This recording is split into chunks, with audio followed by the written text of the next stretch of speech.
Swedish activist Greta Thunberg lambasted 3 decades of government inaction on climate change. During her Youth Climate Summit, Thunberg accused world leaders of drowning future generations with empty words and promises. Thunberg spoke weeks ahead of the United Nations climate meeting in Glasgow. She accused governments of shamelessly congratulating themselves for insufficient pledges to cut emissions and promises of financing. She hurled leaders' own words back at them.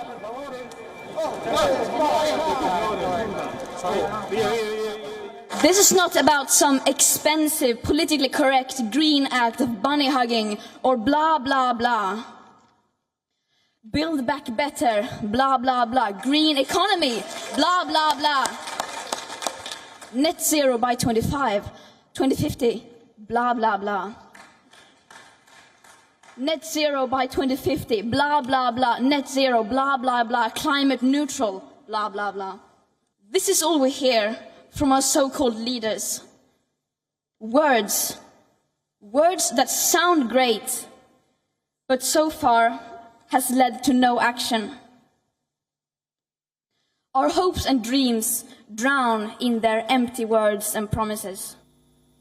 The 3-day event was held in Milan. 400 young activists from nearly 200 countries participated. They will submit what they call a joint declaration to a ministerial meeting by the end of the week. COP26 is being viewed as a follow-up of 2015 Paris Agreement. The agreement had seen countries commit to limiting global temperature rise to well below 2 degrees Celsius. 6 years have passed since the accord was signed. However, countries have not been able to put into practice what they promised.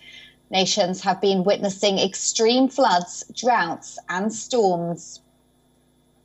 COP26 President Alok Sharma told delegates, and I quote, "Now is the time for the developed countries to make good on their promise of money to support developing countries dealing with rising impact of climate change."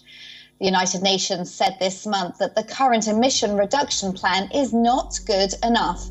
It still puts Earth on course for a catastrophic 2.7 degrees Celsius of warming in the years ahead.